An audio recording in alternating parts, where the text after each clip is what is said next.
Gente, hoje eu quero começar dizendo que o episódio tá diferente. Hoje é um episódio cheio de atravessamentos, um episódio provocador, um episódio potente, relevante, icônico. Acho que já deu pra entender? Não? Então vamos lá. Esse é um episódio surpreendente, transformador, o maior do ano. Se parece meio descolado da realidade, é porque é mesmo. Hoje a gente vai falar sobre a inflação das palavras, uma necessidade desesperada de criar urgência, fabricando importâncias para que a gente clique, compre ou preste atenção em tudo o tempo todo. É como se tudo fosse único e imperdível, como se acontecimentos transformadores estivessem acontecendo o tempo inteiro. Pelo menos nas telas, a gente sabe que não tá mais vivendo assim na realidade. A gente tá preso num ciclo de hype eterno. Tudo precisa ser muito importante assim, com caixa alta. Se o seu trabalho não é potente, ele é irrelevante. Se a sua viagem não é épica, então ela não vale a foto. Mas acontece que se tudo é único, nada é especial de verdade. Se tudo é potente, o que de fato ainda tem o poder de nos mover. Porque é esse o significado da palavra. E é isso que a gente está perdendo quando tudo tem que parecer maior do que é. Significado. No episódio de hoje a gente vai conversar sobre essa tensão. Porque as nossas palavras são tão infladas e o que acontece com a nossa capacidade de distinguir o que é importante quando o exagero vira norma. Para nos ajudar nessa missão de desmistificar essa tensão da língua e nos guiar nessa conversa, eu e o Cris Dias vamos receber hoje a linguista e escritora Jana Viscardi, autora de Escrever Sem Medo e que também está lançando Como Nos Comunicamos Importa.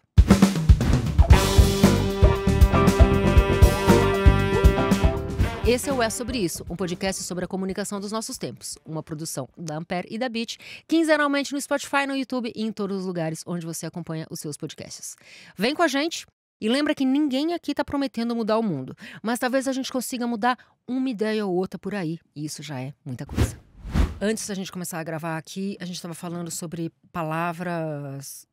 Essas palavras aí, do tipo potência, potente, provocador, provocativo. Provocativo é uma que o ChatGPT tem Nossa, sugerido não muito é. pra mim. Se você Que for eu não entrar sei no nem se é uma ChatGPT, palavra que existe. Se entrar no provocativo, tem. Tem, Existe. mas é feio.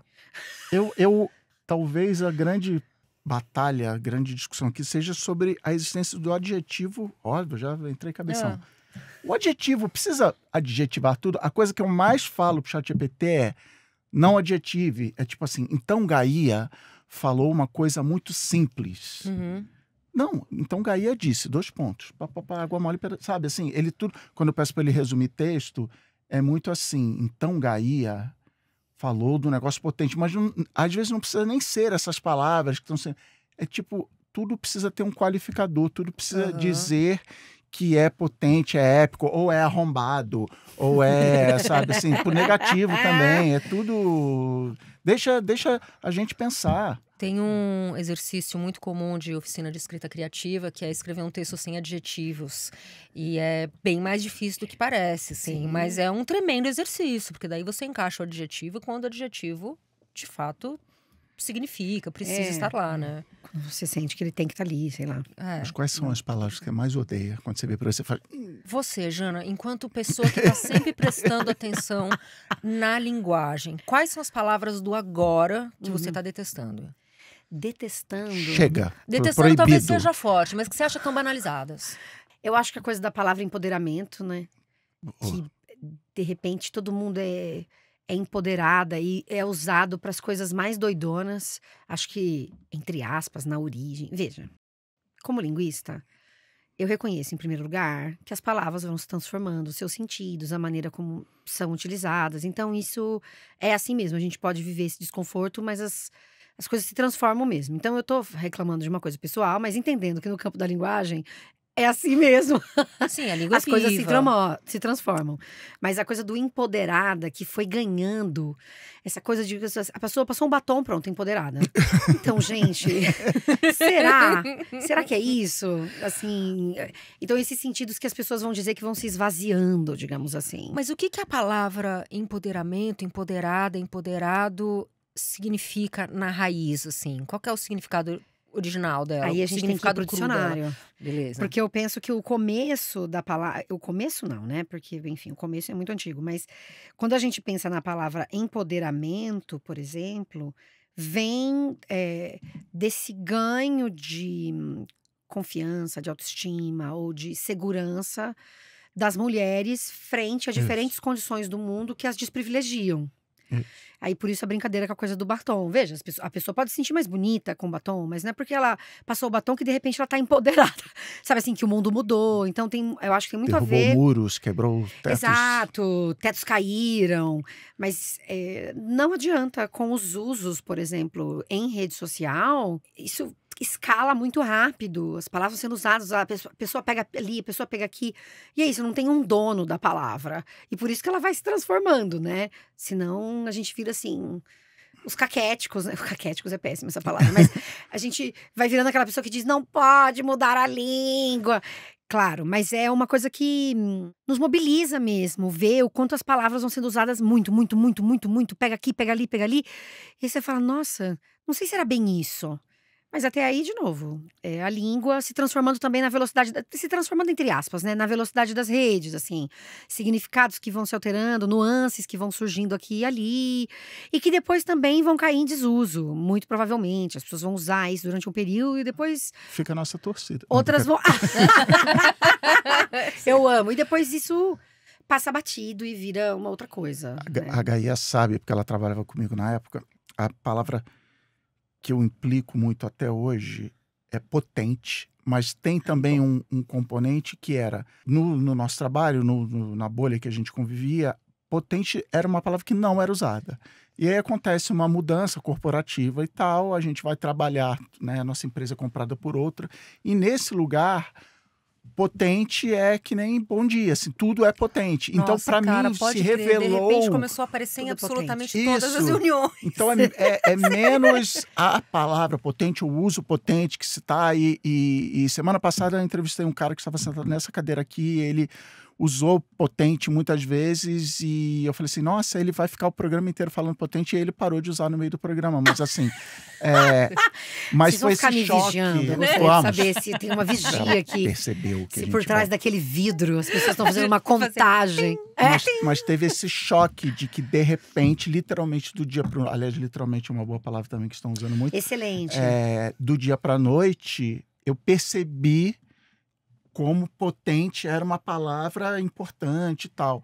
Mas eu acho que, quando você estava falando da língua viva e tal, muito do meu incômodo, e eu acho que tá muito na abertura da Gaia, não precisa estar numa palavra como potente, como empoderado, como não sei o quê, mas é como tudo precisa ser superlativo. Então, voltando, quando trabalhamos junto, nosso amigo Robson Bravo fez um pão de queijo caseiro, mandou lá, de repente vou começar a vender, e eu vou chamar de o pão de queijo mais ok do mundo, porque também é tudo isso, né?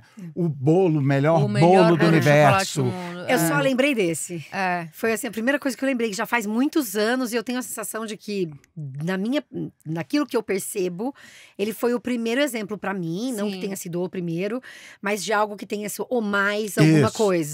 Esse filme é o melhor… Não, cara, é só um filme. Esse novo disco da Taylor Swift… Cara, sabe, tudo precisa ser o grande novo, o maior, o melhor. Nunca vimos isso. É um excelente exemplo de… Desculpa, Swifters. Mas nada contra, gosto muito dela, etc. Não tô gongando mas gongando o que… essa narrativa que fica sendo arrastada, sabe? Ela é muito boa porque ela é a artista mais vendida na história, a artista que fez a maior turnê, tipo… Tá, ser o maior em questões comerciais nunca quis dizer ser o melhor em outros aspectos. Exato. Na música, em especial, isso muitas vezes é o contrário. Sim. Eu acho que aqui tem uma questão, conforme vocês estavam falando, eu fiquei pensando, que tem a ver com o discurso do marketing e o discurso do marketing nas redes sociais. Em que você tem muita gente querendo mostrar que é importante, que é o mais relevante, chamar a atenção das pessoas. E aí esses superlativos vão ficando cada vez mais… Ou a pessoa é a primeira… A primeira, sabe, assim, tipo, é como se eu chegasse lá e falasse a primeira linguista no YouTube. Sabe, gente, não, assim, não dá pra dizer isso, porque eu não acho que eu sou a primeira linguista no YouTube. Também qual é a relevância disso? Mas tem essa Isso. coisa de você precisar dizer que você é a primeira. As pessoas valorizam isso, eu acho engraçado. Exato. E foi ficando cada vez mais forte. Agora é só um achismo mesmo, nessa presença em redes sociais. E quando a gente pensa num chat GPT da vida, se ele está coletando textos, que são Isso. textos que estão disponíveis ali, esses superlativos também vão ser pegos, assim como as mentiras, assim como as informações erradas. Tudo isso vai ser pego e vai ser combinado ali nesses textos também. Então a gente vai ver aparecer muito adjetivo, essas coisas todas vão estar ali, né? Jana, aproveitando que você já puxou o tema IA, você, como linguista, como você analisa a forma como o ChatGPT ou as outras inteligências artificiais Seus concorrentes. se expressam, montam o seu texto, a escolha de palavras dele? Você acha que é dá pra falar que é um espelho da forma como a gente se comunica ou é mais que isso? Não, acho que não é um espelho. Tem uma linguista que se chama Emily Bender. E ela é uma das linguistas que muito fala sobre a questão do chat GPT, por exemplo, das inteligências artificiais, que ela sequer vai chamar de inteligência artificial, ela gosta de chamar de papagaio estocástico. Por quê? Porque o chat GPT, por exemplo, o que ele faz é analisar as probabilidades de uma palavra estar junto da outra, digamos assim. Estou falando aqui em termos chulos, perdoe você que está nos ouvindo. Mas, então, ele faz essa análise e vai combinando, então, as palavras. Eu acho que o problema, dentre muitos dos problemas dessas inteligências artificiais, um dos problemas é o fato de que ela é modelada, programada, para responder para você como se fosse um humano. Uhum. E isso nos impressiona, porque pode ter humor, pode ter ironia, mas isso tudo não é porque tem uma mente pensante ali. É porque você tem um algoritmo que é treinado com muitos textos, é um volume de dados imenso, e ele vai sendo aprimorado, que permite que ele faça construções que são muito parecidas com aquilo que a gente produz. Mas, ao mesmo tempo, tem essa questão de pensar de onde estão vindo esses textos e que produção textual é essa? Hoje em dia eu me pergunto muito nos usos, porque além de tudo, essas chamadas inteligências, que eu não gosto muito também do nome, mas elas são empurradas pra gente, né? Hoje, se você vai fazer uma busca no Google, a primeira coisa que te aparece é o Gemini, que é esse papagaio do Google. Se você tá dentro do Google, agora tem a opção assim, quer que eu resuma esse e-mail pra você? E o contrário, me ajude a escrever um e-mail que a outra pessoa vai pedir para eu resumir. Então. Exatamente. Eu vi uma propaganda de uma operadora de telefonia que dava 4 meses gratuitos do ChatGPT. Então, essas inteligências aí, elas vão sendo empurradas pra gente, como se não fosse possível viver sem elas.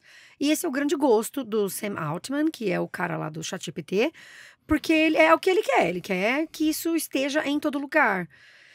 E aí você pode me perguntar, mas qual é o problema? Pensa assim, você entrou na faculdade hoje. Vou botar assim, jornalismo. Você entrou hoje na faculdade e você passa a não ler nenhum texto que te é passado. Você taca esse texto lá no ChatGPT, esse texto não é seu, ele tem direitos autorais, você não tá nem aí, você joga ele lá, primeira questão. Esse texto, pronto, ele já foi engolido pelo ChatGPT. Faz parte aí desse núcleo de textos usados para treinar a máquina. E aí você para de ler. Você lê um resumo, que você nem sabe se é um bom resumo, porque você não leu o texto. E como o ChatGPT, ele emula muito bem o que é a produção de um texto humano, justamente por conta dessa questão estatística toda aí, probabilidade dessas palavras se combinarem na verdade, você vai achar que aquele texto tá bom. E nisso, esses textos, eles contêm inúmeras incongruências, mas eles parecem muito bons. Então, veja, eu fico pensando que mundo é esse em que as pessoas não leem mais. No Brasil, a gente já lê pouco. A pessoa está fazendo uma faculdade e ela decide que ela não vai ler porque ela não tem tempo. Porque esses papagaios todos, eles estão postos pra gente dizendo isso. Eu vou te poupar tempo. Mas vai te poupar tempo pra quê? A gente tem que se perguntar isso. Vai poupar tempo pra quê? Que humanos são esses que não leem, não escrevem? E veja, eu não tô dizendo isso porque eu sei que muita gente usa o ChatGPT. E eu não tô dizendo isso pra dizer que você não pode usar pra nada. Mas eu acho que essas ferramentas vêm sendo empurradas pra gente de maneira absolutamente inquestionada. Inclusive pelos jornais, assim. Se fala muito pouco dos problemas disso. Ou de uma reflexão sobre o que é esse futuro em que ninguém lê. Em que as pessoas acreditam numa ferramenta como o ChatGPT que alucina. Que é um termo empregado para falar daquilo que ele comete como erros. Você já tem casos aí de matérias que foram escritas como listas, que é uma outra coisa também muito comum, né? As redes sociais, não só, né? Mas ela impulsionou essa coisa da lista. Sei lá, 10 livros para você ler. E sei lá, nenhum livro existia. Representando o nosso amigo co-apresentador Gui Pinheiro, ele mandou, era uma notícia que o cara falou assim, outras vezes onde, não vou lembrar agora, um time de futebol virou o jogo faltando 10 minutos. Era uma lista de jogos que nunca aconteceram, tipo, e era um jornalista, enfim, sei lá, de grande veículo de televisão. Isso é uma loucura completa, mas tem alguns casos com impacto na vida real das pessoas também, tipo, um caso que rolou há não tanto tempo atrás, um Google Map, ou não sei o que era, que estava mandando as pessoas para um lugar onde não dava para passar, uma ponte que não estava terminada e pessoas caíram num penhasco, uma coisa assim. E tem também as pessoas, aí você vê que o ser humano... que tem as pessoas que estão usando para fazer os seus próprios roteiros de viagem, inclusive trilha na floresta, aí chega lá no chat dos Alpes e as pessoas estão ficando perdidas. Isso é uma coisa que está acontecendo. Mas aí também vai da pessoa não entender para que a ferramenta serve. Né? Mas de novo, se ela vai sendo empurrada pra gente como uma grande solução, as pessoas usam. Claro, o ideal é que não se questione mesmo. Né? Mas é muito, uma loucura. É muito natural. A gente teve isso lá em casa. A gente queria comprar geladeira. A geladeira queimou no Natal. Vamos no Magazine Luiza. Joguei aqui, disse que tem um Magazine Luiza ali na Marginal Tietê. Eu falei assim, cara, não tem Magazine Luiza na Marginal Tietê. Não, tem. Eu nem lembro, acho que o Gemini, o ChatGPT me falou. Não, tem uma ferramenta chamada Google Maps. Você digita só Magazine Luiza. E sabe? Então, mas é isso, você falou, o aplicativo está ali. E você falou também da massa de dados. Uma das expressões que eu mais odeio está sendo usada é essa aqui, a qual eu escolhi ser o nome do podcast, é sobre isso, que é um anglicismo brutal. It's not about... E a construção não é sobre chocolate, é sobre a conexão das pessoas, que lá. Essa construção é muito, muito, muito em inglês, estadunidense e tal. Isso acabou entrando também no vocabulário, sei lá, do mundo, até do marketing, da comunicação que a gente convive. Antes da inteligência artificial até, porque as pessoas, sei lá, devem ler muitos textos em inglês, acabam trazendo. E é uma regra que tem nos meus prompts ChatGPT, não use, não é sobre não sei o quê, é sobre não sei o que lá. E ele desrespeita direto. Assim. Porque você falou da massa de dados, é uma massa de dados que tem muitos textos em inglês, então ele está só traduzindo quase que com um dicionário na mão e fazendo. Então, também carrega esse viés. E mesmo no português. Porque, de novo, se ele está coletando... A gente nem sabe direito o que ele está coletando, né? Porque o Sam Altman deu uma entrevista, acho que foi ano passado, já não lembro, choramingando, né? O empresário mundial, né? Choramingando, porque tendo que pagar direitos autorais, isso meio que inviabilizaria o ChatGPT. Poxa. O que eu quero... O que eu tenho a ver com isso, sabe? Ele não foi uma entrevista, foi um depoimento no Congresso, no parlamento inglês. Que o parlamento inglês queria proibir isso.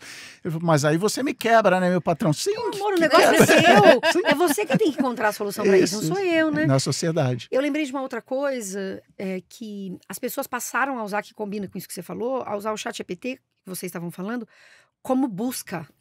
O que as pessoas não entenderam ainda é que o ChatGPT não é uma busca de informações. Ele não é um substituto de um Google. Não, e o Google tá piorando cada vez mais, porque a primeira coisa que ele faz agora é te trazer o Gemini. Posso contar um relato? Por favor.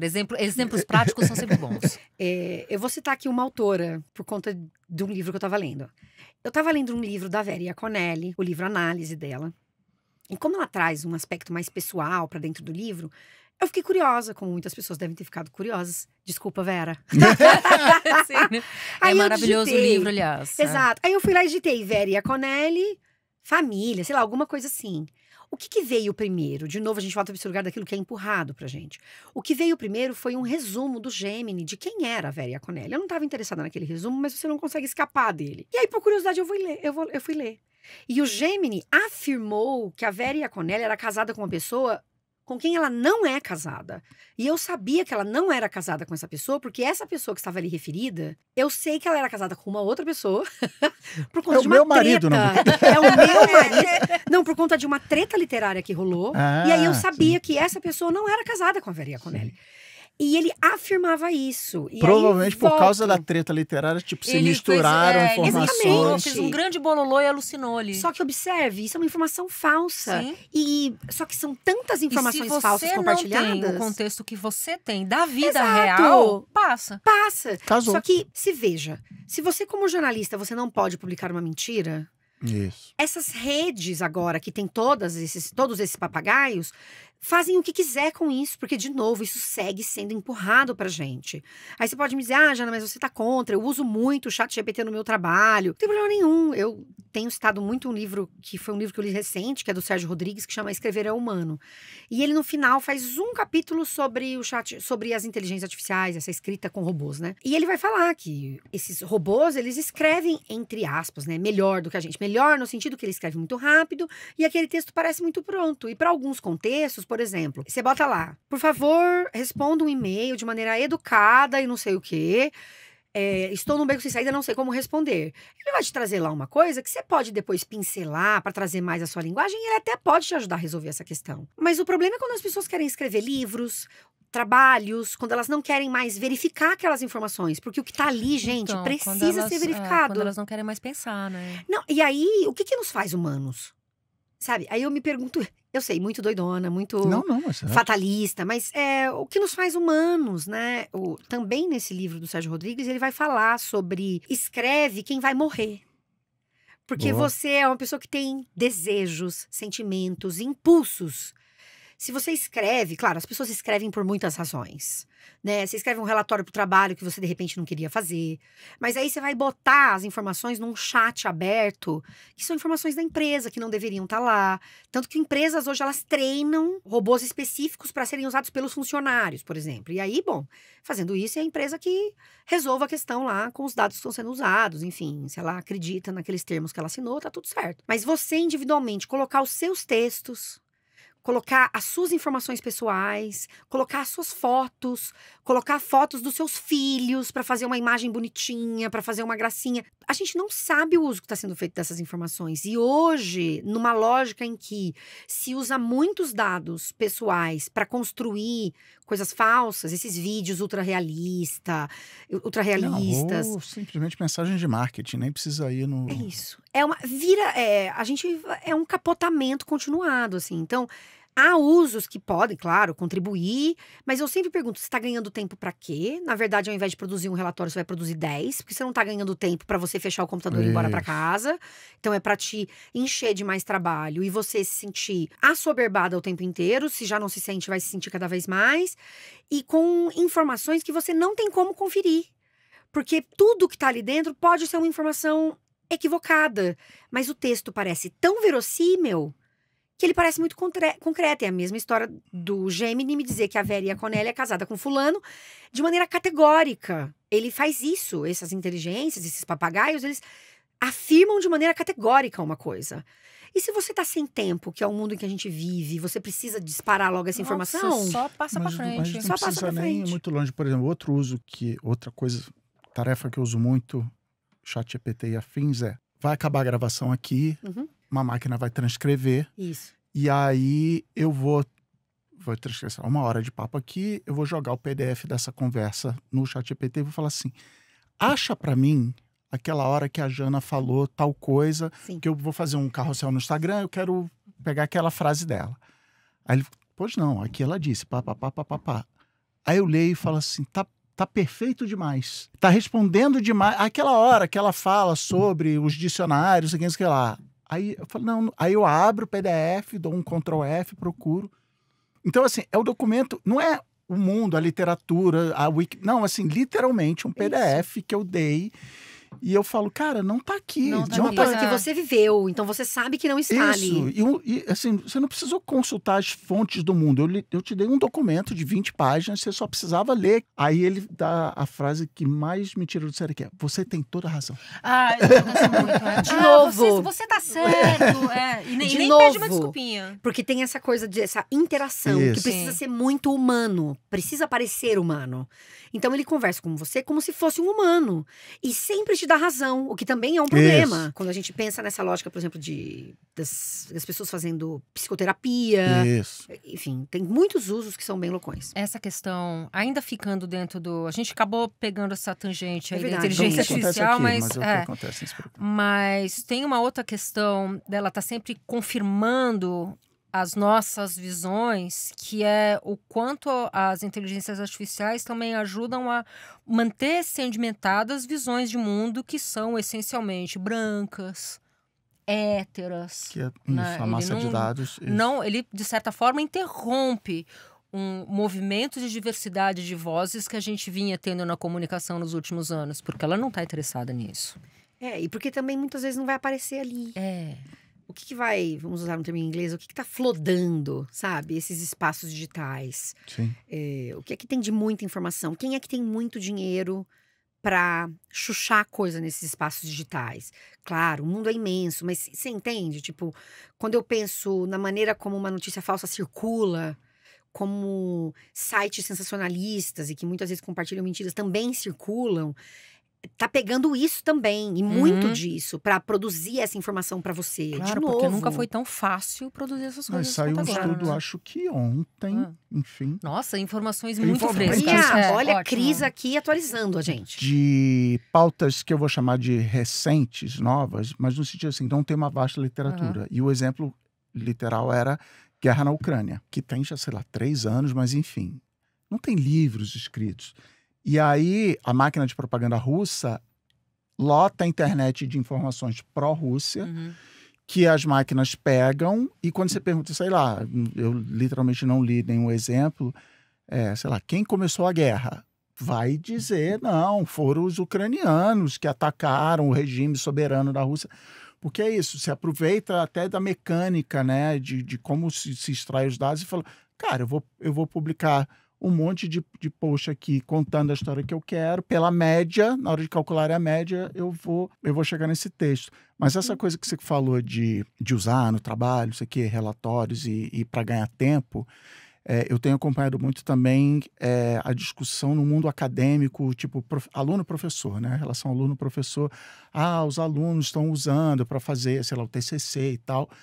E, para mim, no fundo, a discussão é o que eu vejo as pessoas comentando, é que a gente, desde a escola, a gente treinou os alunos de que a gente vai para a escola para tirar nota e passar de ano, e passar no vestibular e pegar um diploma para arrumar um emprego. Então, você falou, pensar, né? Como é que você vai pensar? Quem está ali escrevendo, cheio de trabalho, precisando... Não vou ler 500 páginas de sei lá o quê. Vou pedir um resumo, ele vai escrever, porque eu não estou aqui para aprender. Eu estou aqui para pegar o meu diploma, para ir trabalhar não sei onde e ganhar dinheiro. O equivalente disso de hoje é que você quer entregar o relatório. Isso.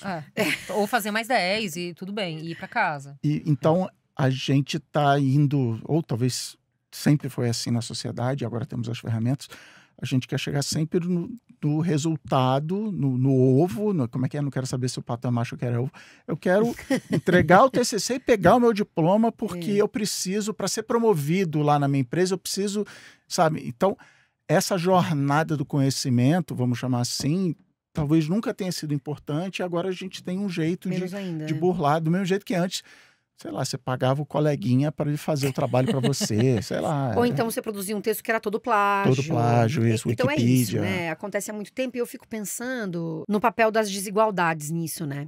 Quando você tem uma ampliação da entrada das pessoas na universidade, o que é excelente, mas você tem uma universidade que está acostumada a um outro modelo. A pessoa vai passar o dia inteiro ali, pensando na universidade pública, por exemplo, né? E uma universidade que tem, sim, cursos noturnos, mas que, em muitos casos, não privilegia esses cursos, entende? E que, de repente, você tem pessoas, muitas pessoas, já tinha, tá? Mas você tem cada vez mais pessoas que elas não podem estar ali o dia todo. Elas precisam de suporte. Isso. Então, preciso verba para que essas pessoas tenham alojamento decente, para que elas tenham uma bolsa de estudos, para que elas possam estar ali. Uma bolsa de estudos decente, que não pague pouquíssimo, que a pessoa impeça a pessoa de estar ali. Muitas vezes não é isso que acontece, porque a universidade não tem dinheiro transbordando. Então, você tem um movimento de entrada de muito mais pessoas na universidade, que, de novo, repito, é excelente, mas uma universidade que não consegue se adaptar a essa lógica, que muda os seus modelos muito lentamente. Eu me lembro, agora, no caso de uma universidade particular, de dar aula em universidade particular, em que os alunos tinham exatamente essa questão. A minha aula era das 8 a quase 11 horas, mas o ônibus que os levava de volta para casa para o interior era às 10. Então, eles não iam ficar ali das 8h50 até as 11. E eu lembro que eu era muito jovem, eu falava, gente, mas vocês vão perder mais de 1 hora de aula, então eu vou ter que parar, assim, eu vou parar. Assim, e eu ganhava mal, e esses alunos tinham pressa e eles queriam se formar. Primeiro, você tem uma dificuldade de acolhimento dos alunos, em geral, numa nova universidade, que acolhe mais gente, ainda bem, mas que, como é que a universidade está no meio disso? Muitos professores hoje têm voltado a fazer coisas em sala de aula, do tipo assim, uma prova, vai ser em sala para a pessoa não usar essas ferramentas. E, por outro lado, como é que o conhecimento é visto, né? Para que é? Como a gente tem um olhar muito utilitarista, e eu acho que o exemplo que você deu é excelente. Esse final de semana eu participei de um evento de literatura em Santos, da Rafa Literária, e a gente estava falando justamente sobre isso. Porque alguém disse assim, você não acha que a disciplina de análise de discurso faria muita diferença para que as pessoas lessem melhor e tal? Eu falo, cara, você não vai matar sabe, sei lá, uma coisa muito grande com uma formiguinha. Pode ser muito legal, mas a gente tem que pensar como é que o conhecimento, e nesse caso especificamente conhecimento em língua portuguesa, chega para as pessoas. Se você entra na escola e muitas das vezes o que te é dito por esse conhecimento é que não, isso que você está falando é errado, você automaticamente tira essa pessoa da sala de aula, porque ela está na sala de aula, mas ela não faz parte daquilo, porque aquilo que ela conhece é colocado como... descarta isso, joga no lixo. É todo mundo que faz isso? Não, mas esse é um conhecimento muito comum no campo da língua portuguesa, né? Então, essa pessoa já se sente deslocada ali. E aí, ela precisa produzir para nota. Então, que modelo de escola a gente tem? E aí, escola, universidade, enfim. E que transformações a gente pode promover para que o conhecimento não seja estritamente utilitarista. Numa sociedade desigual... É muito difícil pensar sobre isso, porque as pessoas, sim, faziam faculdade para ter um diploma, para tentar uma vida melhor. Eu mesmo sou essa pessoa, porque em casa a gente sempre foi uma classe média comum, mas meus pais não puderam estudar. Então, eles queriam que eu pudesse mais. Então, eles queriam muito que eu estudasse. E foi assim que eu fiz graduação, mestrado, doutorado, porque eles me deram todo esse suporte, porque a universidade que eu estudei também me deu esse suporte. Eu tinha bolsa de alimentação e transporte, sabe? Eu tinha caminhos ali para me manter naquele espaço, quando as coisas não iam bem. Mas o quanto é que as universidades têm isso? E quanto é que se investe em educação? E o quanto é que se fala sobre conhecimento para você expandir o seu olhar sobre o mundo e não simplesmente para você ter um diploma. E também você falou de nota e tal, da língua portuguesa que ajeta as pessoas e várias áreas do conhecimento, que quando você estuda, sei lá, literatura brasileira, deveríamos estar pensando em algo, sei lá, tive um problema na família, quem eu deveria ler para, né, sei lá, crise, pais e filhos, sei lá. Só que é difícil eu dar uma nota, né? Eu li Machado de Assis, eu entendi confiança, sei lá. Não, é parnasianismo ou arcadismo. Então, tudo precisa ter um certo e errado, porque eu preciso dar uma nota. Até porque o famoso mercado de trabalho, aí eu vou chegar lá, o meu chefe não está preocupado se enquanto eu produzir aquele relatório, eu refletir sobre, cara, as vendas aumentaram ou as vendas caíram. Então, é o utilitarismo que você falou que está desde a escola de, cara, eu preciso te dar uma nota porque vai ter o Enem. Não é, a minha escola pode até ser linda, tilelê, não sei o quê, mas existe uma avaliação federal, existe uma... Se eu vou ganhar a verba do MEC ou se eu não vou e tal. Então, a gente está sempre botando réguas nas coisas, até na educação. E, sei lá, hoje em dia tem relacionamentos. Estava vendo a história da galera que usa IA para otimizar o Tinder. ter mais encontros no Tinder e tal. Tudo vira um número, tudo vira uma O Tinder régua. também funciona com algoritmo. Eu acho que depois do advento da internet, né, nos últimos 30 anos, eu acho que essa relação também mudou muito, porque a gente vem de uma promessa da internet de fato democratizar o acesso ao conteúdo. A gente vem daquela ideia muito inocente, tempos mais simples, mas de que, putz, que legal que agora a gente vai ter esse ambiente digital onde todo mundo é igual e todo mundo pode participar, todo mundo pode se expressar e todo mundo pode aprender. E eu acho que isso tirou um pouco o peso de que, não, você precisa ser formado numa universidade, porque não sei o que lá. Não, às vezes eu posso estar me aproveitando de tudo isso aqui, de todo esse conhecimento humano disponível, para eu aprender e me expressar e progredir de outras formas. No entanto, a internet também mudou, né? A internet que a gente tem hoje, ela tá te colocando nesse moedor de carne e fazendo com que o quê? Você se expresse da forma mais banal possível. Daí eu ia perguntar como que o seu estudo como linguista enxerga essas questões. Qual que é a importância da gente saber se comunicar hoje, para além desse moedor de carne do digital onde todos estamos presos? Eita, gente. Muito melhor a pergunta dela. Vocês fazem muita pergunta difícil. Não, dei toda uma volta aqui, mas eram essas coisas que eu estava pensando enquanto vocês estavam falando. E tudo isso para dizer, o seu livro mais recente é o Comunicar Importa. Como nos comunicamos Como importa. nos comunicamos isso. importa. Conta um pouco sobre ele. Engraçado, a gente tá falando de internet, né? Esse meu livro, ele vem, no final das contas, ele deriva de um programa que eu fazia no YouTube, que hoje eu trago pro Instagram, que chama Notícias Incríveis. Claro que esse Incríveis é uma ironia. Eu sempre, há muitos anos, eu analiso. Eu comecei no YouTube, esse ano completa 10 anos, inclusive, que eu tô no YouTube, né? Num Esse dado ano, momento, 2025. Isso, em 2025. Parabéns. Obrigada. Dia 5 de dezembro. Ó. Faz 10 anos que eu tô no YouTube e num dado momento eu comecei a olhar para as notícias e comentar essas notícias com um olhar de quem se interessa por questões de linguagem, né? E faz muitos anos que eu faço isso e a editora Planeta me convidou para escrever esse livro e me sugeriu, falou, e o Notícias Incríveis? Se a gente transformasse isso num livro? E esse é a série do meu canal que é mais conhecida. Assim, as pessoas gostam de me ver falando sobre a questão das notícias. Eu falei, pode ser uma boa ideia. Então, eu escolhi 4 temas específicos para discutir, né? Então, racismo, segurança pública, ascensão da extrema-direita e os jornais e violência contra a mulher. E aí, o que eu vou fazer é olhar para como jornais, alguns jornais, que né, faço alguns recortes ali para poder olhar para essas questões, como é que eles estão falando sobre os episódios, né? Algumas das questões são já conhecidas de uma parte do público, assim, que tem a ver, por exemplo, com pensar como é que se fala sobre o assassinato de uma mulher, né? Quem aparece? Mulheres são mortas por seus companheiros todos os dias, né? E aqui mesmo eu usei a voz passiva, né? As mulheres são mortas por seus companheiros.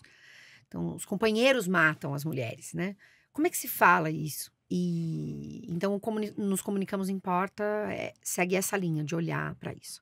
Não com o objetivo de demonizar o jornalismo, de novo, sempre importante lembrar, mas de pensar na importância que o jornalismo tem e como transformações podem ser feitas. E há diferentes maneiras de falar sobre uma mesma coisa, é sempre bom lembrar também. Eu não tenho o objetivo de dizer, você tem que falar do jeito que eu quero que você fale, pelo amor de Deus, quem sou eu na fila do pão. Mas de mostrar, falar, olha como tem diferentes maneiras da gente olhar para esses títulos, para essas manchetes, como há outras possibilidades, né? Porque no final das contas, eu venho falando isso já há algum tempo, e claro, também não sou a única, o jornalismo é um espaço de produção de conhecimento sobre o mundo, um dos espaços. E um espaço muito influente de produção de conhecimento sobre o mundo, porque você tem ali editores, e falo no masculino de propósito, inclusive, né? Porque é uma maioria de homens, se não me escapa aí o entendimento, que decidem o que vai ser a pauta do dia, o que vão ser as pautas do dia. Né? Quando a gente tinha um jornal impresso, estava muito claro ali. E agora, no digital, a gente tem esse outro movimento, que é dos jornais buscando a atenção da audiência e disputando com o gatinho feliz, com o cachorro tomando banho, com a dica de maquiagem. Com a pessoa dando notícia, fazendo maquiagem. Exato, com a pessoa dando notícia, fazendo maquiagem, comigo que tô lá falando de notícias. Então, o jornal, ele perde esse lugar, nesses últimos anos, o advento da internet, ele perde esse espaço de, não o único, mas o grande produtor de conhecimento sobre o mundo. Então, ele disputa com muitas outras forças, inclusive com as próprias redes sociais, né? Onde também estão, para que sejam relevantes. E aí, acho que um dos problemas está, inclusive, aí, sobre essa questão da comunicação, falando especificamente dos jornais, é que nessa disputa de atenção, a gente volta para esse lugar que a gente estava falando antes. Como é que os títulos e as manchetes são produzidos para fazer que as pessoas cliquem? Sim. E o problema é que muitas vezes as pessoas não clicam, porque elas também não querem pagar pela informação, e aí elas vão ler só o título ou a manchete, que é uma coisa absolutamente sensacionalista, muitas vezes, e que não necessariamente corrobora com o que está escrito no texto. Inclusive, é muito comum você ver pessoas em artigos ou entrevistas falando assim: esse título não fui eu que escolhi, então, sabe, Isso. é o famoso tirado de contexto, mas assim, sei lá, eu tô te entrevistando aqui e eu vou botar uma chamada assim, a língua morreu! Sabe? Isso, exato. Assim, não, em nenhum momento eu falei isso, mas precisou de um título para chamar a atenção, para gerar o clique, tal play e tal. E eu acho que para quem é colunista, por exemplo, de jornal, isso é muito importante, porque Isso. não é ele quem escolhe o título. Quem escolhe muitas vezes. Não é ele quem escolhe o que vai pra chamada na home, o que vai pra chamada nas redes sociais. Exato. E para qualquer jornalista é isso, não só para quem é colunista. Muitas vezes não é o jornalista que produziu aquele texto que vai dar aquela manchete, aquele título. Até né? porque a especialização do jornalista não é escrever, né? Ou não deveria ser escrever a manchete mais chamativa possível. A especialização do jornalista é falar com as pessoas com quem ele tem que falar, apurar, escrever o texto com a maior correção e clareza possível. A partir dali, a coisa vai embora. Mas o que eu ia perguntar é, nessa sua observação, estudo tão próximo nos últimos anos, se você percebeu alguma mudança na forma como os jornais estão se expressando, em especial de 2, 3 anos para cá, porque tivemos o advento da internet, mas também estamos tendo o advento das IA generativas. Se você acha que isso já está impactando na forma como os jornais e revistas digitais se expressam, criam as suas manchetes. Isso não é uma coisa que eu olhei em detalhe hoje em dia, nesses últimos anos. O que eu posso dizer que eu sinto que mudou é que se tem um título muito sensacionalista ou que não combina com aquilo que está posto no texto, por conta das redes sociais as pessoas reclamam. E também por conta desse espaço que é digital e que ele é mais fluido, digamos assim, essas chamadas elas são alteradas. Então isso é uma coisa interessante de você ver. É um movimento responsivo? É. Mas você vê numa certa pedida as pessoas lá reclamando, pô, não foi isso que aconteceu, que chamada horrorosa. E aí você tem uma troca. Do que são essas chamadas. Certamente o uso das IAs está aí impactando, como exemplo, essa coisa da pessoa criar lá uma matéria inteira, como se fosse 10 livros para se ler e nenhum livro existe. Isso já acontece em algumas circunstâncias. E eu acho que a tendência é piorar. Por quê? Porque a profissão do jornalista vem sendo também cada vez mais precarizada. Eu estava até... eu ofereço um curso e eu ofereci uma edição especial do curso por conta do meu livro. Acabou agora, recente em outubro. E eu mandei para as pessoas um texto que eu li recente. É um texto antigo, mas que eu li recente. Falando sobre a história do Caetano no Leblon. Que é um texto que está na Piauí, chama Eu Existo. Que é sobre a jornalista que escreveu isso. E esse texto, eu acho muito interessante para a gente pensar o funcionamento do jornalismo. De novo, se a gente estava falando lá atrás que existe uma transformação importante da nossa sociedade, que não necessariamente, e de novo, não é para condenar as universidades, mas que a universidade não necessariamente acompanha no mesmo ritmo, porque é uma instituição que, é isso, as mudanças acontecem mais lentamente, igualmente para o jornalismo. Você tem práticas de jornalismo que estão aí estabelecidas há muito tempo, e que mesmo que haja discussão, para que haja troca daquela prática, isso não se altera assim. E aí, conhecer o que é o por trás da pessoa que escreveu é muito interessante. No caso desse texto do Eu Existo, eu acho que ela se chama Elisângela, a jornalista, eu me esqueci, desculpa o nome dela, ela vai falar sobre o que ela tinha que fazer todos os dias. Porque ela tinha que todos os dias entregar 10 textos, novidades, e aí as pessoas ficam recebendo essas fotos de paparazzi e tal. E naquele dia que só tinha ela na redação, saco cheio total, era um pós-carnaval, não tinha notícia, uma pressão para escrever 10 novidades. Ela recebeu as fotos desse paparazzi, falando do Caetano. Estacionando o carro no Leblon. E aí que ela decidiu seguir toda a premissa de jornalismo. Quem, o quê, quando e por quê. Muito bom. Pra fazer essa coisa que virou uma lenda, assim. Sim. E aí, um meme total. E ela vai escrever esse texto, e ela vai falar sobre... Ela manda uma carta pro Caetano, contando tudo isso. E eu acho interessantíssimo esse texto por isso, pra mostrar um pouco... Também, o que vive o jornalista médio, digamos assim. O médio nesse sentido, é o cara que tá todo dia ali. No chão de fábrica. Não é isso, não é o repórter investigativo que hoje é muito consagrado e que também deve ter os seus problemas cada vez mais, mas... E que provavelmente passou por isso Sim. de uma outra forma, num outro momento. Exato. E o quanto isso, na verdade, tá no jornalismo há muito tempo, né? A gente estava falando sobre essa lógica do chamativo, do sensacionalista. Se hoje essa disputa é nas redes sociais, uma delas... pela atenção, antes era na banca de jornal. Sim. Que você tinha as capas de revista, são antes de tudo um trabalho de marketing. Sim. Né? Não é só informativo, não é só pela informação, porque um jornal se vende, uma revista se vende, ela não se mantém de outro jeito. Não é um serviço organizado pelo governo, entende? Que você tem uma verba ali fixa todo mês. Não é BBC. Não é, você tem que, sabe, não é uma TV Brasil da vida, que tem certamente os seus problemas, mas que você tem ali uma estrutura que, enfim, cada governo pode se alterar, mas você entende o que eu quero dizer? Tipo, sim, sim. E os jornais vêm perdendo a arrecadação. Então, como é que esse marketing do jornalismo não só tá ali, vem né? perdendo a arrecadação, eles vêm perdendo tamanho físico, né? Tamanho Eu voltei a assinar físico. jornal físico depois de anos. O jornal de domingo, gente, parece uma revistinha, é um negócio magrinho, Uma assim. pena E que agora tinha um caderno de cultura. Então, eu tenho saudades disso, porque eu cresci... Bom, quando eu era adolescente não existia computador, internet, celular, nada disso. Do que eu dependia? Eu dependia do jornal impresso que chegava na minha casa todos os dias. Dependia da rádio, dependia da TV. Aí começou a MTV, daí foi super legal. Porque, tipo, nossa, sou jovem e tem uma coisa pra mim na TV. Mas... Quando começou a digitalização de tudo, a promessa era essa, legal, agora você pode ter muito mais. É muito melhor para você, porque agora você pode ter você pode ter acesso a informações não filtradas por esses jornais. No entanto, o que a gente está precisando hoje em dia de volta é algum tipo de filtro, né? Mas o empacotamento da informação também impactou muito. Por exemplo, você já não citou capa de revista, né? E é interessante porque a Veja, ela levava... Era uma opção, a agência de publicidade da Veja, funcionários darem ideias de capa e tal. Não era 100% as capas, mas assim, uma visão total de marketing, assim, não, como é que a gente bota isso na capa? Mas ainda assim, você compra a Veja, Folha, Notícias Populares que seja, você compra o pacote por causa da manchete talvez, mas você leva aquele pacote. Agora, a informação é atomizada. Eu vejo um post em alguma rede social, eu vou ler aquela notícia, eu não necessariamente vou perceber que está no veículo A, B ou C, eu simplesmente vou consumir aquela notícia e depois, fim.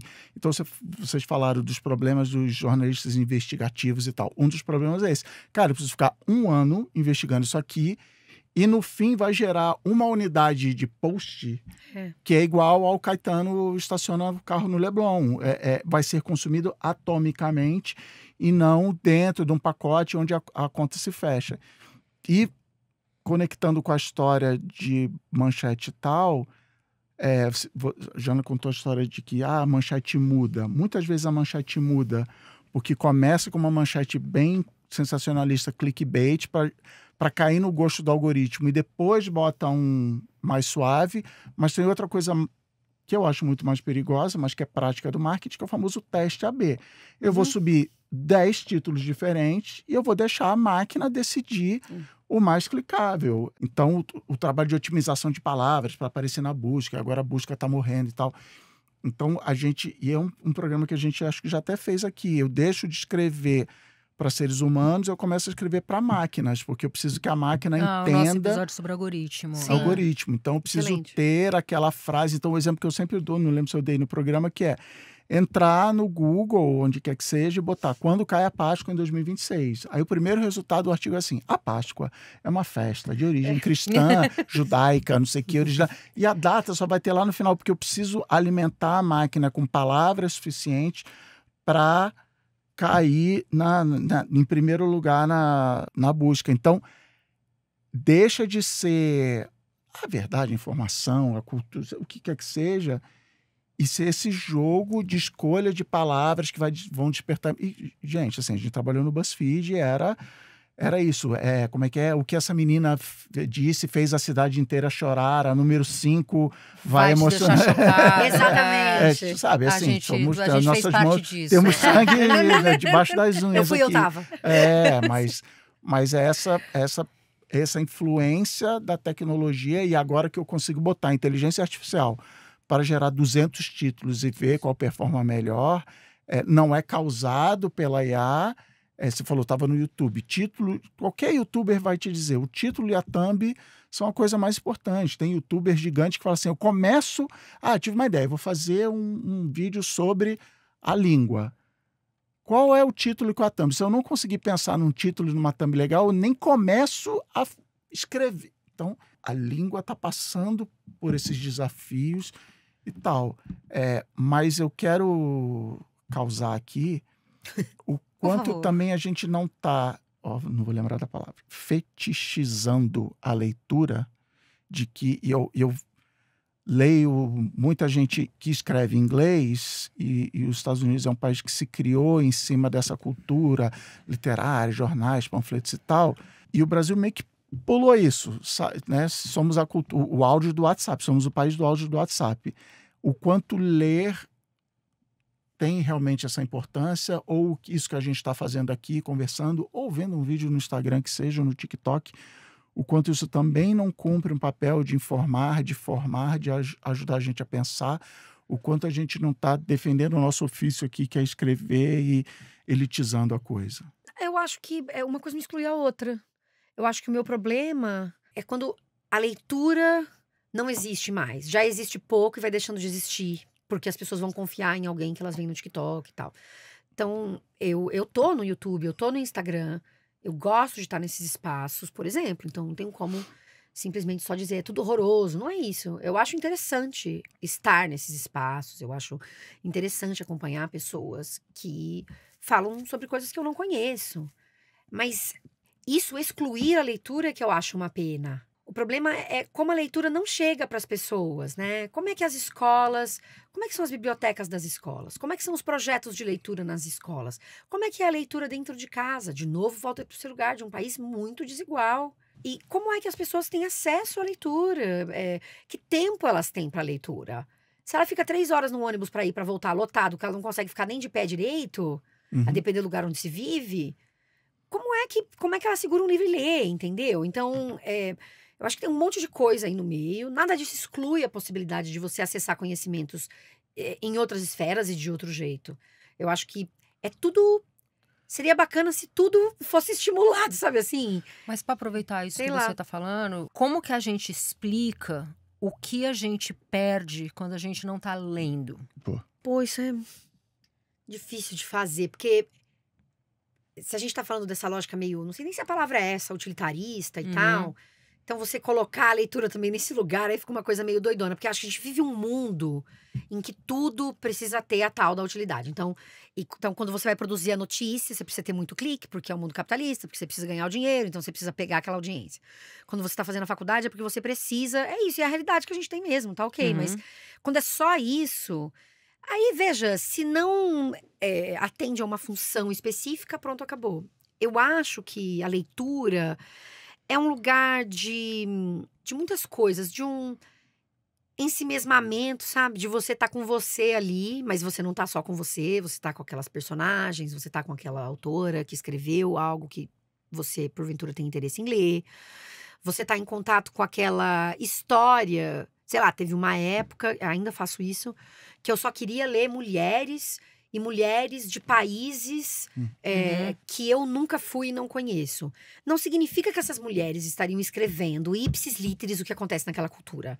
Mas eu queria entender, eu queria ler coisas que me levassem para aquela imaginação daquelas mulheres. E, de novo, não é para colocar a mulher num potinho e estereotipar aquelas mulheres, mas de falar como é que esses textos estão sendo produzidos nesses outros lugares. Porque eu tenho acesso a isso lendo um livro traduzido, por exemplo. E aí, palmas para quem traduz e traz isso pra gente. Mas como é que a minha imaginação é balançada quando eu leio um livro em que uma personagem passa pela situação XYZ, sabe? Eu acho que, só aproveitando isso que você falou, porque eu acho que toca no ponto principal, que é a capacidade de imaginação. E é por isso que uma IA generativa, ou o que quer que seja, a gente não fala que ela imagina, a gente fala que ela delira, né? Que ela alucina. E talvez o que a gente perca de mais importante quando a gente para de ler é essa criatividade imaginativa que a gente tem, que é o que nos torna humanos, né? E pensar um pouco... Por exemplo, se você está lendo um livro de não ficção, você vai poder entender a visão daquela pessoa que está escrevendo e do conjunto de pessoas que ela trouxe para dentro daquele livro, porque um livro é um livro com muita gente ali dentro, né? Como é que essas pessoas estão pensando? E isso pode te ajudar a pensar de um outro jeito sobre uma situação, ou pode te ajudar a discordar daquilo. A construção de um olhar mesmo, ou de múltiplos olhares sobre o mundo.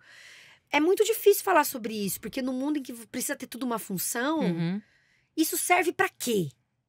Sabe? Por exemplo, eu vendo cursos online. Essa é uma pergunta constante. Serve pra quê?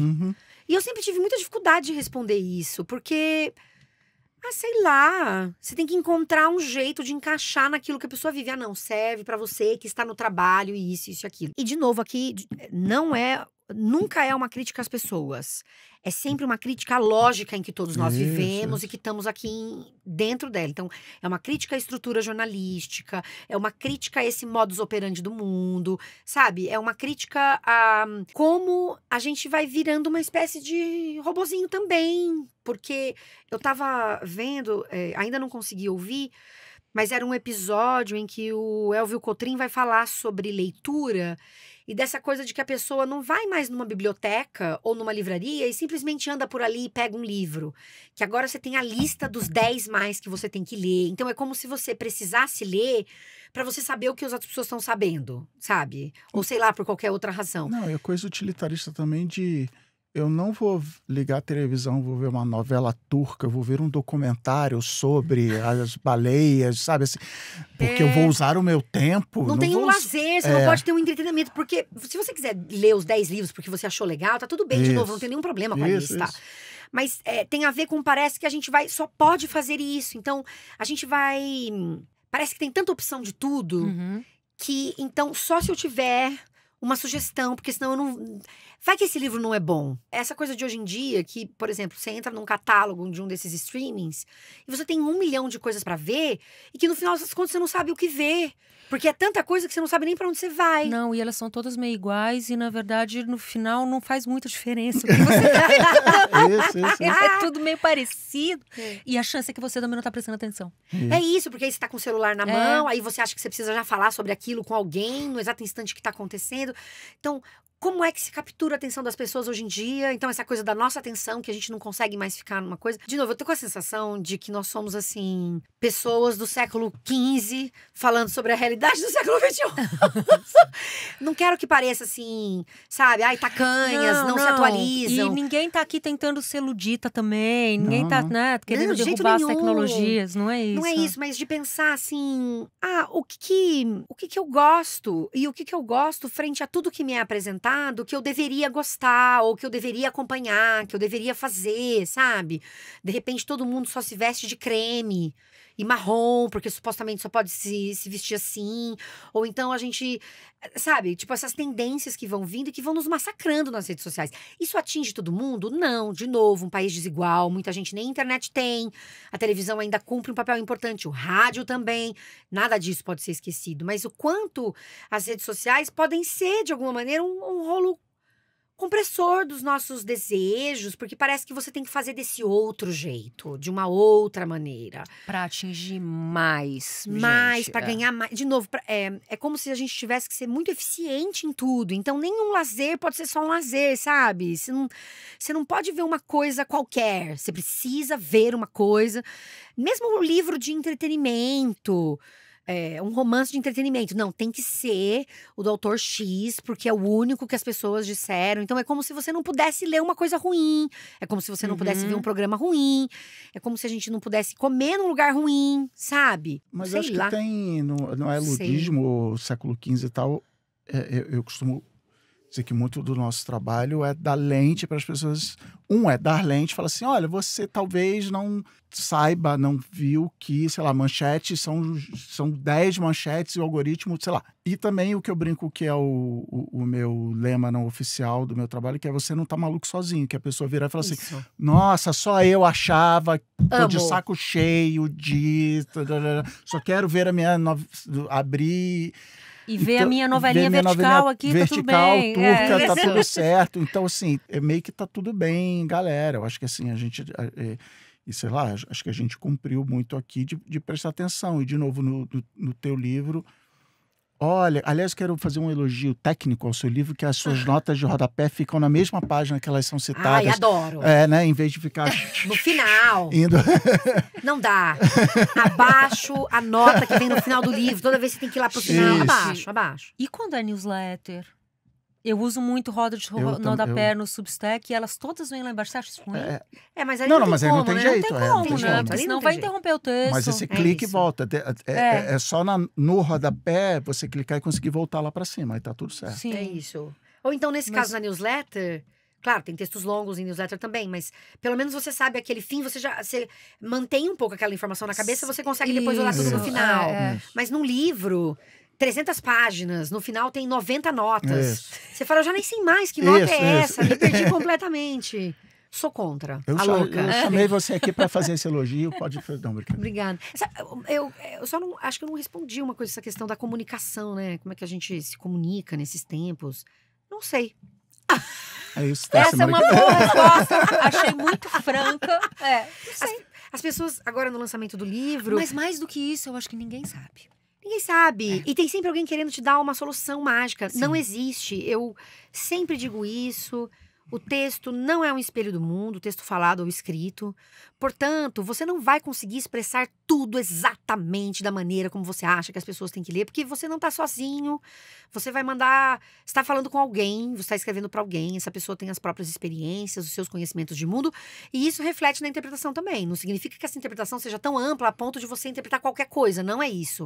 Hoje em dia pode ser, né? Mas tem uma nuance ali de sentido que não adianta, que te escapa e que tá ótimo, na verdade. Porque quando você ouve uma música e você pensa num cenário daquela música, talvez ele seja diferente para uma outra pessoa e tá tudo bem. O problema é quando num texto jornalístico você distorce tanto que vira toda uma outra coisa. Mas ali também há um... Eu não gosto da palavra viés, mas você entende? Ali tem um recorte, essa palavra é melhor. E aí, isso não pode ser ignorado. E as pessoas me perguntam muito sobre a questão da clareza. E a clareza é uma sanha. Tem sempre algum coach de comunicação falando, você precisa ser claro. No mundo corporativo, só se fala disso. E eu acho que eu nunca serei contratada para falar no universo corporativo, porque eu sempre digo, é uma falácia. Essa clareza completa não existe. Tem as pessoas batalhando aí pela questão da linguagem simples, que é uma outra coisa. É dizer assim, um texto, por exemplo, jurídico, ele tá falando para ninguém. Então, como é que eu posso atualizar esse texto que é de milênios atrás? Isso não significa que ele vai ser menos formal, ou menos adequado. Não é disso que se trata. Não significa que ele não vai estar passando a linguagem, a informação jurídica super específica que ele precisa passar. Exato. Ele só vai estar passando com maior amplitude. Talvez. Isso, exato. E aí, quando me falam dessa coisa da clareza, eu falo, cara... Assim, você tem que fazer uma leitura assim, de cenário, por exemplo. Então, como é que a gente se comunica hoje, né? Faz uma leitura de cenário. Seja o claro para quem? Exatamente. Tipo assim, pra quem você está falando, o que é que você está falando e o que é que você quer que fique claro. E de que jeito você acha que pode ficar claro? E será que vai ficar 100% claro? Talvez não. Talvez não, e tudo bem. Porque, como o texto não é pra todo mundo, às vezes ele cai em alguém que não acha que aquilo tá bom ou claro. E tá tudo certo. Isso é o texto também. Ele não precisa ficar claro pra ninguém, obviamente, mas vai ter ali uma nuance de sentido, inevitavelmente. Eu acho que isso é um. Acho que a gente entender isso é um ganho pra gente. De você fazer uma boa leitura de cenário, pra quem que eu tô escrevendo. O texto do Enem, pra quem que você tá escrevendo, o que é que ele tem? Tem ali muito determinado quais são aqueles parâmetros que você precisa seguir. Ainda assim, tem margem pra um escape seu, pras coisas que você quer trazer. Mas você sabe bem o que é aquilo. Tá dizendo que é um texto em prosa, você não vai escrever uma poesia, você vai ser cortado, não dá. Se você tá escrevendo um relatório de trabalho, você precisa mandar um e-mail pro seu chefe, tem um jeito que você vai fazer. Mas esse jeito é muito diferente quando você tá batendo um papo com seus amigos num bar. E não só de registro, mas o tipo de informação que você traz. É muito louca essa coisa da internet, porque eu comecei a perceber que, como eu puxo muitos ganchos quando eu tô produzindo uma coisa pra internet, como se eu precisasse sempre explicar, e aqui eu fiz isso várias vezes, você vai... Não, mas olha, não é isso, a gente não pode esquecer disso, disso, disso, disso. Porque não necessariamente as pessoas me conhecem ou sabem o que eu faço, então eu preciso sempre apoiar o meu discurso nessas questões que são importantes pra mim. Eu me vi fazendo isso com amigos íntimos. Que começaram a me dizer, Jana, você não precisa se justificar, a gente te conhece.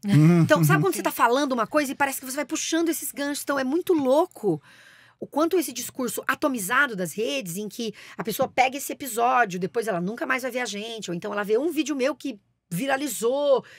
E aí a pessoa vai dizer coisas absurdas porque ela não conhece meu trabalho, ela não é obrigada a conhecer. Mas as redes sociais fizeram isso. Esse texto, quando ele é compartilhado, ele já ganha outros sentidos muito distintos. É a perda de contexto. Isso, exatamente. Então, é difícil mesmo. Por isso que eu falei, não sei. Porque depende muito do que você tá fazendo, pra onde você vai com isso, quais os objetivos desse texto, né? A gente já tá indo pro final, mas antes da gente encerrar, tem um outro ponto que tem a ver com tudo isso que a gente está falando, e você falou da questão o debate sobre linguagem simples, e o debate sobre linguagem neutra. Eita. Nesse lugar onde habitamos hoje. Você, como linguista, você enxerga como? Olha, eu já falei muitas vezes sobre linguagem neutra, que pode ser também chamada de linguagem não binária. Esse é um assunto que por anos eu decidi trazer, porque eu vi uma lógica de muito preconceito circulando. E até hoje a gente vê muito isso, em especial de pessoas mais conservadoras, mas não só. Mesmo em campo progressista, você vê as pessoas dizendo que isso é uma bobagem e tal. E eu não acho que é uma bobagem, porque é algo que existe no mundo. Isso não significa que todo mundo deva usar a linguagem não binária.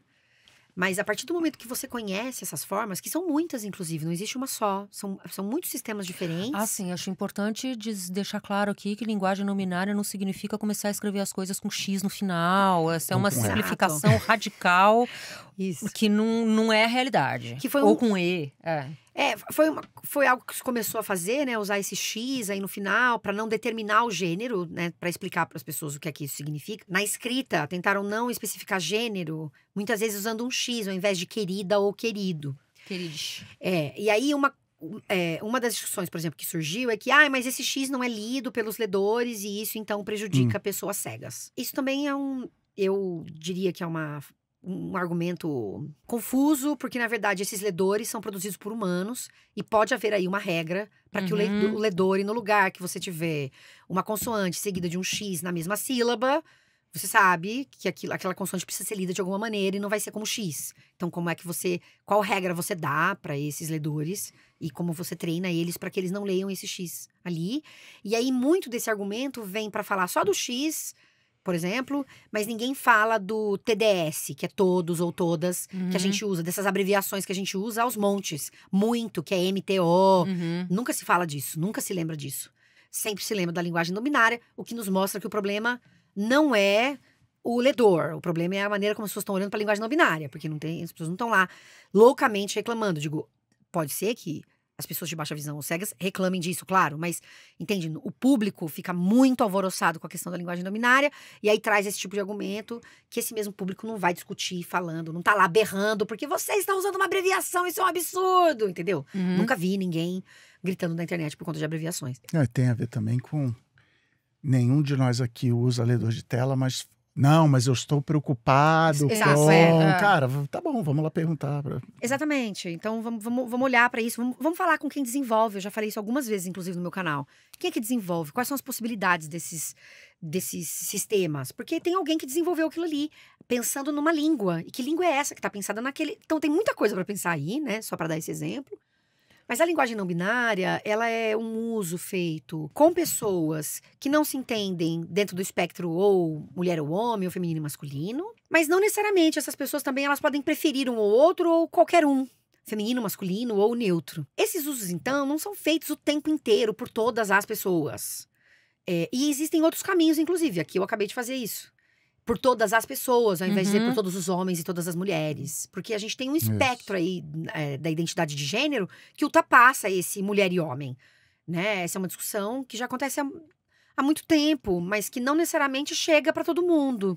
E tudo bem, mas certamente uma pessoa trans, aí sempre me dizem, mas o Brasil profundo, uma birra enorme com isso, assim.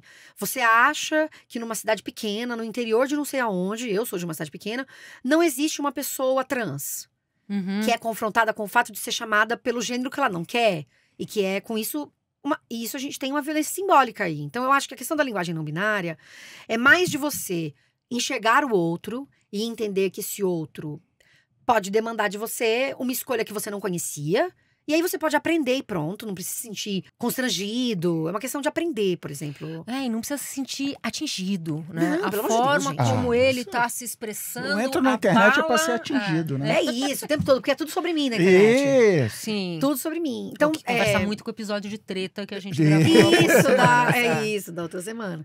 Porque muitas das coisas que me incomodam é justamente esse desrespeito ao outro. É como se o mundo girasse ao redor do seu umbigo.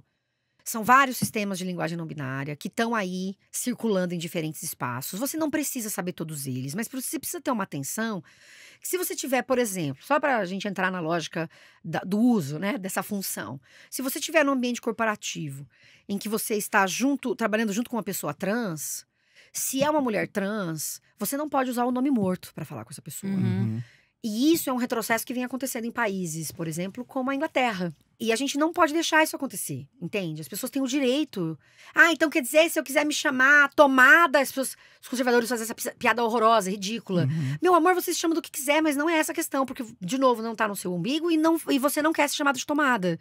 Essa é a questão. Eu, por exemplo, já gravei com várias pessoas trans, assim, no meu canal. E eu lembro de vir mulheres, assim, de um espectro bastante específico do feminismo, chamar essa pessoa, que era uma mulher trans, do nome morto, porque essas pessoas sabiam. Então, aquilo é uma violência, essa pessoa está escolhendo fazer isso. Então, você não precisa se constranger se você não sabe os usos, mas você pode perguntar. E você pode ter atenção no seu entorno, na circunstância em que isso te acontece, entende? Acho que a questão é muito o respeito ao outro, sabe? Eu fiz uma vez, tive o privilégio de preparar a Juvi Chagas para um TED Talk. E o TED Talk, ela meio que fala assim, você encontra um cachorrinho na rua, você fala assim, ai, que bonitinho, é menino ou menina? Exato. Então não tem problema, ninguém se sente, estou me... Por que eu tenho... A gente naturalmente pergunta, mas quando chega ser humano, pergunta o gênero. Não, como assim? Tem que... Cara, a gente tá acostumado a fazer isso, mas vira isso que a Gaia falou assim, não, aí você está ofendendo a minha, isso, aquilo, não sei o quê. Ninguém tá nem aí pra você. Isso de nome morto também...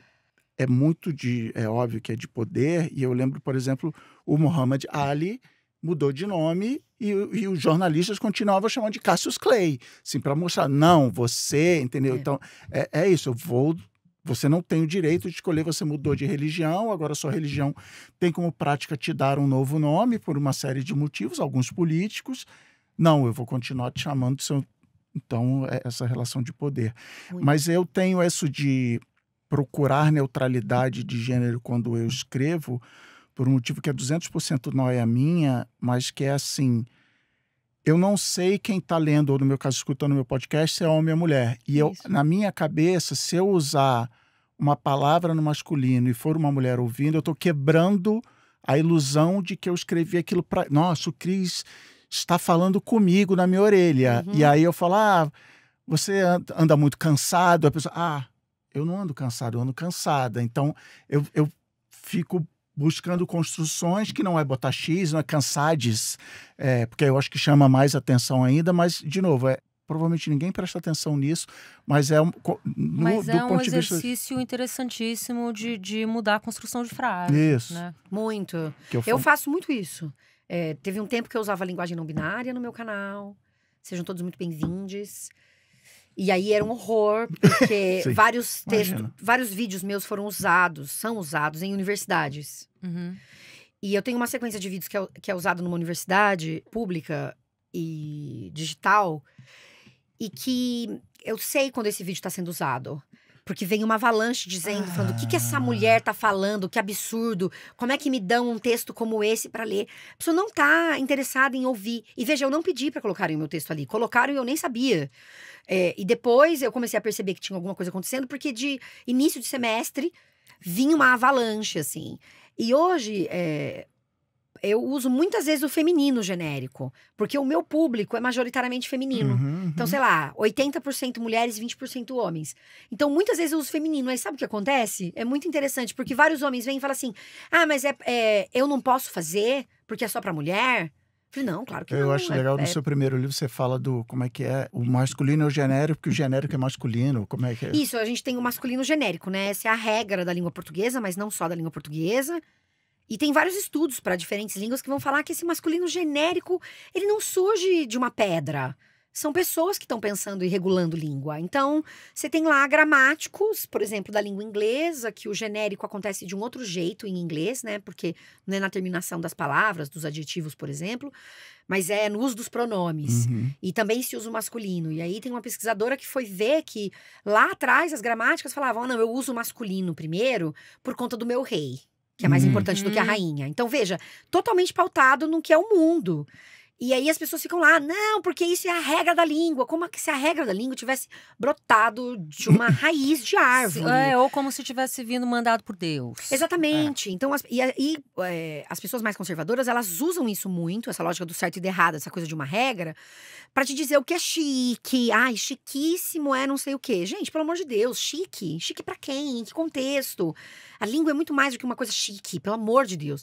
E aí, no caso do masculino genérico, é interessante, porque no primeiro livro eu dou alguns exemplos, inclusive de uma escritora linguista que produziu um livro usando o feminino genérico e o editor, um homem, disse, desculpa, não vai dar, porque senão as pessoas não vão entender.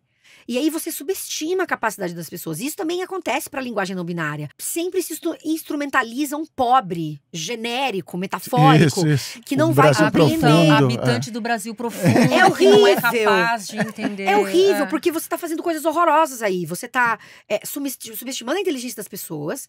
Você está dizendo que tem um grupo de pessoas que não entendem algo que veja. Você não está transformando a palavra e usando ela de um outro jeito. Se você falar, eu sou muito honrado de estar aqui, pode ser que isso chame atenção, mas a pessoa vai entender que é a palavra honrada, porque existe esse sistema em português.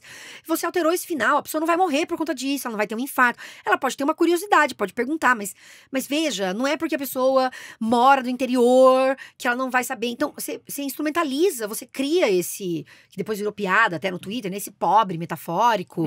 Essa pessoa que supostamente não sabe. E aí você usa essa pessoa para aprovar o seu argumento. Só que essa pessoa, ela não existe. Porque as pessoas, se elas não entenderam, elas perguntam. Elas ficam curiosas. Isso não faz com que elas não saibam mais nada, sabe? A sensação que eu tenho é que é isso. Essa pessoa... Eu não entendo esse livro! Meu Deus, eu não estou conseguindo entender. E aí, no caso desse editor, era uma coisa tão simples, uma nota de rodapé. Primeiro uso do feminino genérico. Neste livro, escolhemos usar o feminino, mas saibam que são todas as pessoas acolhidas. Pronto, acabou, bicho! Acabou! Resolvido! Tem essa ferramenta, inclusive, no livro que você pode fazer isso. A nota de rodapé na mesma página. Na mesma página, exatamente. Mas, e conectando com o início do papo de inteligência artificial, você reforça, então, se eu escrevo um texto totalmente corporativo, tá falando o papel do gestor, não sei o quê, o gestor não sei o que lá, a inteligência artificial vai entender que gestores são sempre homens. Exato, e, inclusive, quando eu for na outra inteligência artificial de imagem, um gestor em uma reunião, vai sair a foto de um homem, porque é isso, eu estou reforçando através da linguagem aquilo ali. Mas tem essa, que nem você falou do seu vídeo, essas pessoas que você fala bom dia a todos, a pessoa para o vídeo, você pode passar o resto do vídeo inteiro concordando com ela não. O que essa mulher falou todes está me ofendendo aqui, minha integridade, minha identidade. E tal. eu já fui execrada, inclusive por pessoas progressistas. Execrada, um exagero, né, gente? Agora me coloquei no lugar de importância. Nossa, ela, a rainha da linguística. Não, mas já teve vídeo meu que muitas pessoas consideradas, entendidas como progressistas, de uma linha específica, sei lá, do marxismo, dizendo que não, que era um absurdo estar falando de questões de gênero, porque o problema mesmo é classe. E é um absurdo querer mudar a questão da língua, porque o problema é outro. E a gente precisa entender que a língua é um espaço de disputa mesmo. Eu escrevi um texto há alguns anos, para Marie Claire, eu acho, em que eu falo justamente isso. A língua é uma arena de disputa. Então, questões que estão na sociedade também aparecerão na língua, porque as pessoas querem buscar o seu espaço também na língua. E não tem ninguém reclamando hoje do Adoniran Barbosa. Que faz... E ainda bem, né, gente? Pelo amor de Deus, não é pra começar a reclamar. É isso que eu tô falando. Não deixa do Nirará. Gente, pelo amor de Deus, é incrível o que ele produz. E é isso, aquele registro tem que estar lá, porque faz parte daquela produção, sabe? E aí, os registros, eles vão incomodando as pessoas. Ninguém tá reclamando do idioma usado em Grande Sertão Veredas. Eu tô, mas tudo bem. Reclamando, mas deixa ele. Deixa ele lá. Deixa ele reclamar, eu mas pedi pro ChatGPT Sagarana, eu falei, ChatGPT, socorro. Essa página aqui eu não entendi nada, me ajuda. Esse burrinho, ainda estamos falando do burrinho aqui? Ou já mudou o bicho, eu não entendi nada, mas, eu pedi. E você sabe que eu acho isso muito bom, eu sei que a gente tem que acabar, mas eu acho muito bom quando a gente não entende. Veja, o que eu quero dizer com isso? Que a gente não precisa entender tudo. Tem textos, tem coisas que eu li ou assisti quando eu tinha 20 anos e que eu não entendi. E que talvez eu reassista agora e eu entenda. E se eu não assistir, eu espero que eu tenha mais uns 40 anos de vida para eu tentar de novo outra vez. Assim, nós somos seres em construção nesse sentido. A gente segue aprendendo. Eu acho que isso é o que nos faz humanos, seguir aprendendo. Então, quando você cria esse indivíduo metafórico que não entende, que não sabe, você está subestimando o mundo e o humano. As pessoas, elas aprendem todos os dias, elas têm sentimentos, sensações, opiniões sobre as coisas. Essa pessoa pode se munir de mais arcabouços aí para fundamentar melhor as suas opiniões? Pode, claro. Claro. Isso é um caminho excelente de você construir um pensamento mais crítico e tal. Mas, de novo, não é todo mundo que vai dar conta de fazer isso. E não é por isso que essa pessoa deve ser ignorada, que não deve existir no mundo. Ou como se fazia e ainda se faz dizer que uma pessoa analfabeta não deveria ter direito a votar. Que é isso, meu amor? Essa pessoa vive na cidade, vive no campo, ela tem problemas, ela sabe as coisas que ela enfrenta.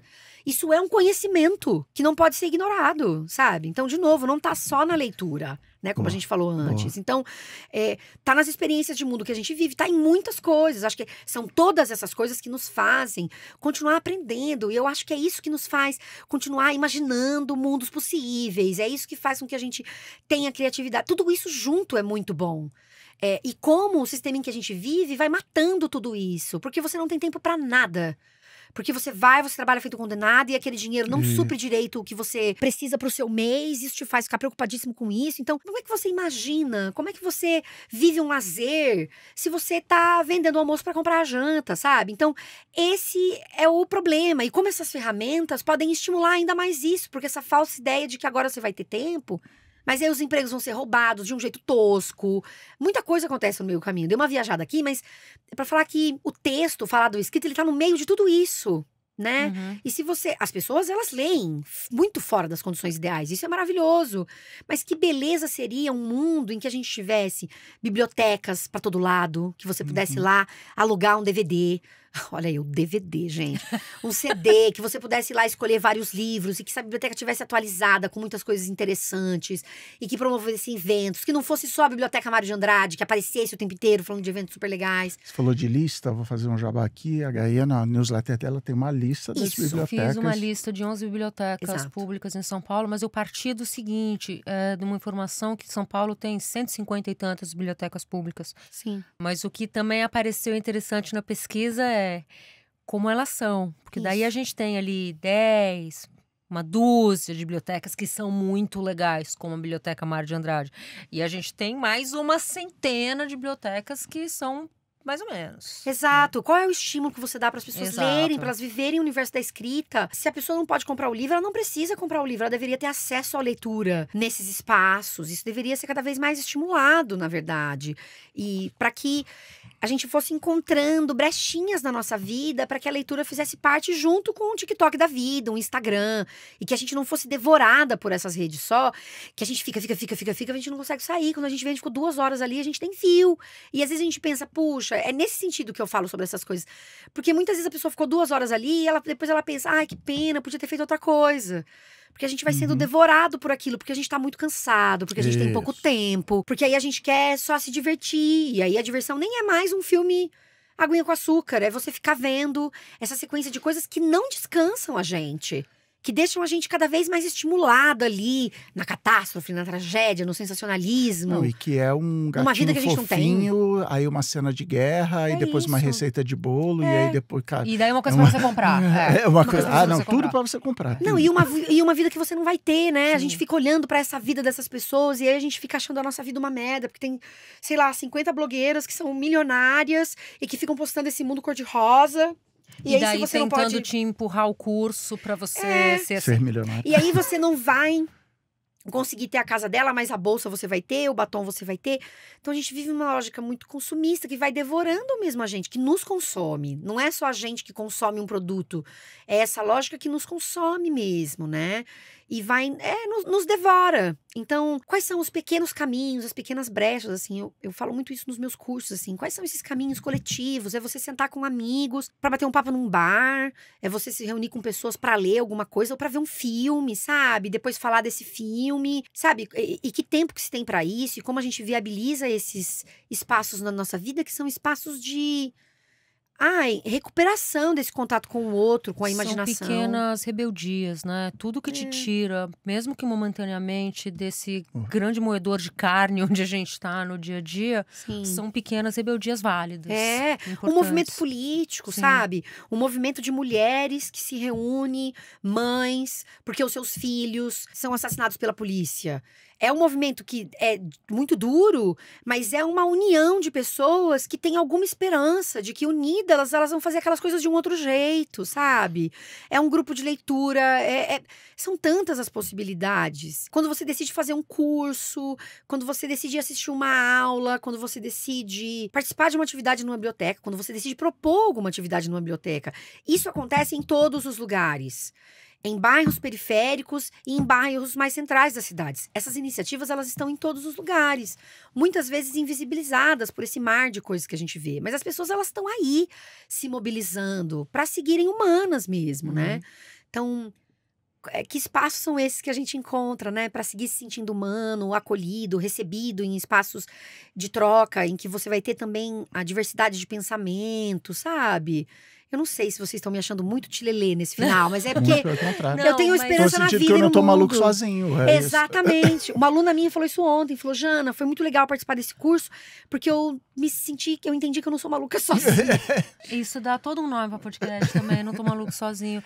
Mas aproveitando o que você falou agora, queria te pedir pra encerrar, dizendo pra câmera ali, onde as pessoas que te conheceram Boa. aqui conseguem continuar te acompanhando. Em vários lugares, né? Hoje elas podem conhecer algumas das coisas que eu penso nos meus livros. Então, o primeiro é o Escrever Sem Medo, um guia para todo tipo de texto, um manual para todo tipo de texto, uma coisa assim, que é um material introdutório no sentido assim, é uma base para você pensar a escrita mesmo. E no meu livro que acabou de sair, também pela Planeta, que é o Como Nos Comunicamos Importa, eu até trouxe para dar de presente para você. Podia estar aqui. A gente podia na ter sua deixado na telinha, mesa, né? fazer aquela coisa chique de... Não, mas é este livro. Ó, Que saiu agora, e aí eu vou falar especificamente sobre essa questão das notícias, como elas estão sendo reportadas, como isso pode nos ajudar a ler as coisas, né? Você pode me acompanhar nas minhas redes sociais. Aqui hoje eu estou mais ativa, é o Instagram, é @Janaísa, com S no final, porque esse é o meu nome, gente, Janaísa. Minha irmã chama Janaína. Vou boa. deixar aqui o registro. Uma dupla de sertaneja Isso. de sucesso teríamos sido, mas não Bom que você fomos. disse, não eu. E então, você pode me encontrar lá no Instagram, mas eu também tô no YouTube, Jana Viscardi, você pode fazer meus cursos. Eu tô agora no mês de outubro, é a fase de outubro, novembro e dezembro, de lançamento do meu livro. Então, eu tô em várias cidades. No dia 30 de outubro, eu tô em Belo Horizonte. Depois eu vou estar em São Paulo de novo. Em dezembro eu vou para Campinas. E aí nas minhas redes você consegue acompanhar por quais lugares eu vou passar. E é isso, nos espaços das outras pessoas, como é sobre isso.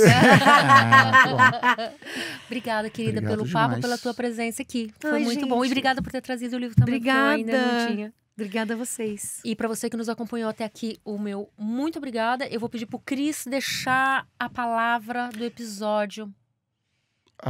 Nossa, agora você Fala a palavra do encarnar episódio. Quem ouviu até aqui, comenta. Tem que botar comunicar.